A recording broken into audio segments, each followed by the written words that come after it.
Hi, everybody. I'm so excited to see you all here, even though you don't see me live and I don't see you in person. I'm so excited though that you get to know me and about our class. I am Miss Duran. I'll be your child's either Math 7 teacher or pre-algebra teacher this school year. If you want to take a look at this page, this has directions and steps on how to translate this YouTube video into Spanish or Arabic. So if you'd like to press pause, please feel free to do so. Again, welcome to Math 7 or Pre-Algebra. A little bit about myself. This is my second year as a teacher at Glasgow Middle School. Previously, I had been working as a counselor with a foster care agency that served youth and teens in the Northern Virginia area. I worked with students from Fairfax County, Prince William County, Alexandria City, all over. It was a really wonderful experience. I worked with a lot of youth with full of potential, a lot of individuals who I see growing over the years, and that led me to continue working with students and led me to Glasgow. I graduated from George Mason University with degrees in psychology and social work. I'm fluent in Spanish and Spanglish. I kind of mix the sentences sometimes. I was born and raised in Arlington and lived the rest of so far in Falls Church, Virginia. Um, I'm a former FCPS student. I went to Falls Church High School and then sticked around in the area. I'm very proud of my family and my heritage. Both of my parents came here when they were young, in their teens, early 20s, from Bolivia, which is in South America. They are in the picture in the middle in the bottom, where all in yellow at Myrtle Beach.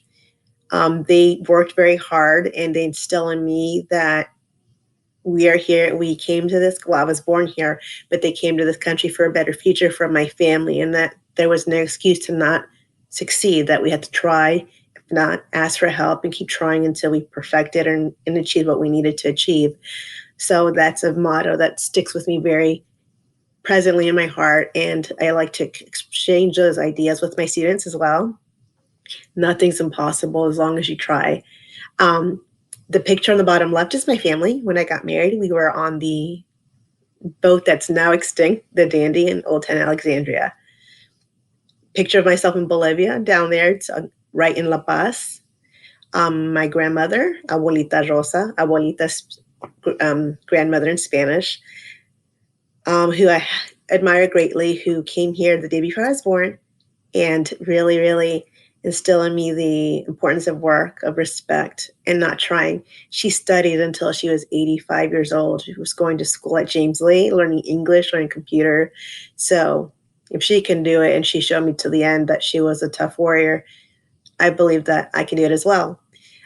Picture of my husband. I love dolphins, and there's a picture of me in Mexico. I won't go too much into my details about me, but I love to cook. I love soccer, watching it. I'm not good at playing it too much. I love to travel. Spending time with family is very important to me. Watching movies, reality TV, going to the beach, even though I'm not really good at swimming, photography, um, hanging out with my friends, and I love eating. I love cooking, baking, eating chalupas, tacos, and some Bolivian dishes that you'll see, silbancho, sopa de maní. I have a very large family. In the Northern Virginia area, there's about 65 to 70 of us. Those include parents, uncles, aunts, cousins, nieces and nephews. We're very united. We celebrate everything together, both graduations, birthdays, and even awards. So you'll be 20 of us at a school when there's awards given out. We like to cheer each other on. I'm the oldest of two siblings. I have two younger brothers, Alex and Chris. They also went to George Mason, and they both work in, one of them is the computer engineer, and the other one is a system engineer. So going to school was not an option. It was not, we could not say no, but we're happy that they're doing well. My family motto: work hard, respect others. Education is the key to your future. And I went on my first European tour thanks to my grandmother. She took me and my two cousins who visited me from Bolivia when I graduated, and we took a 2-week tour of Italy, England, Germany, Switzerland. It was the best eye-opening experience of my life. I would never have wanted to go. I never would have known, but thanks to her for opening my eyes to what's around us in this world. There's so much to know. So thanks, Grandma. Learning Math 7 and pre-algebra. I believe that students learn best when they feel welcome, safe, and supported. I know for some of the students, this is not their best subject or their favorite subject, so I want them to feel safe to try and safe to know that we're going to keep encouraging them and learning different strategies so they get to know how to do this. I believe that students learn best when they have opportunities to practice these skills that they're taught in class. So that could be engaging in critical thinking, discussions, and work. I also think they learn best when they find the content relevant and interesting. How does this affect me in my life? Connecting it to the real world applications, right? Giving them scenarios that they can understand as well. I also believe that they work best when they have opportunity to work quietly and independently, small groups with their peers, collaborating with them, and also giving them a time to work with me so I can check in on them and see what they need support in and giving them additional support, as well as the support of my instructional assistant we have this year, Ms. Bawama, who's a tremendous asset to our team. To be successful, students will need to be present and engaged in the virtual setting. So they need to show up to class and participate. I understand that our families are sometimes focusing on different challenges in their homes and lives. Please make sure you reach out to myself or the student services team so we can provide the support that they may need. We're always here to help. They also, in order to be successful, need to actively participate in their learning. So that should be turning in classwork, participating in our Blackboard collaborate chats, in our breakout rooms, which are the different small group activities that they will be doing, whether assignments or tasks or projects, asking questions and reaching out to teachers, in this case, me, sending me an email, writing me a message during the chat, or visiting me during my office hours, which later on in the presentation, I'll tell you when it is and where. Checking their Google Classroom, that's where their assignments will be, and checking their email. They might get a message from me about something that I'm concerned about or just something that we might need to touch base on. And try again. That's the important piece, is to keep on trying. Practice makes perfect. Nobody gets this the first time for the most part, and as long as they keep trying and baby steps, we'll get there. So for Math 7, we'll be reviewing these topics: rational numbers, proportional and linear relationships, real numbers and exponents, expressions, equations, and inequality, functions, triangles and quadrilaterals, probability of random events, data distribution, surface area, and volume. If you have a student in pre-algebra, they will have the following topics: real numbers, linear functions, algebraic expressions, Pythagorean theorem, angles and polygons, solid figures, probability of multiple events, and bivariate data.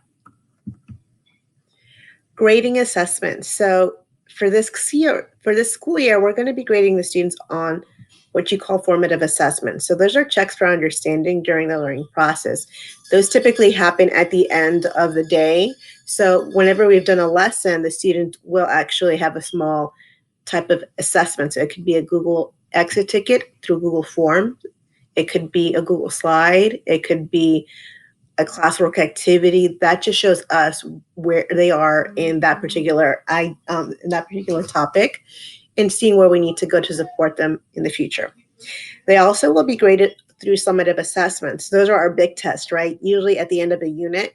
So they could be a horizon assessment. They could be a criterion A, B, C, or D, which allows us to not only see that A, B, C, or D is a selection that they make, but how do they get to that answer? How do they solve the problem? So they're going to be showing us their work, connecting it to the real world. One other way to assess them. And other feedback you'll get is through the report cards. You'll get comments that shows how they are participating, whether they're present, are they staying after, in this case, meeting me during office hours to get that support. And they will also be given asynchronous work every Monday. Those are work assignments they're doing independently. They'll have to go through a Google Classroom to find it. And also homework. So homework will be given no more than 1 hour per week, but that will also be included in their grades. So this is ways to get teacher support. I have my Blackboard 24/7, which I post every week, the weekly grid that shows you and the students what are we covering for the week, what work is assigned on Mondays for asynchronous work, and what work they have Tuesdays and Wednesdays, including the learning targets. All the students will get their work through Google Classroom, so it's important that they check that regularly. I also have office hours, so Mondays from 10 in the morning to 10:45, and Thursdays between 2:30 and 3:30, students can pop in, send me an email, and I will send them a Google link so we can have a Google virtual meet, and they can share any questions or concerns they have, and I can provide them the support within those times. All they need to do is send me an email. Also on Blackboard 24/7, you'll find this course syllabus available for you to see and see what we're going to be learning. Has my contact information.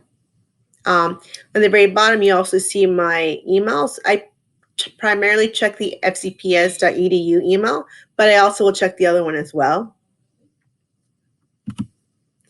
It's important that, given the state of our world, that we check in on your kids. So it could be, hey, what was going on in class today? Show me what you did. Show me your grid. Show me your classwork.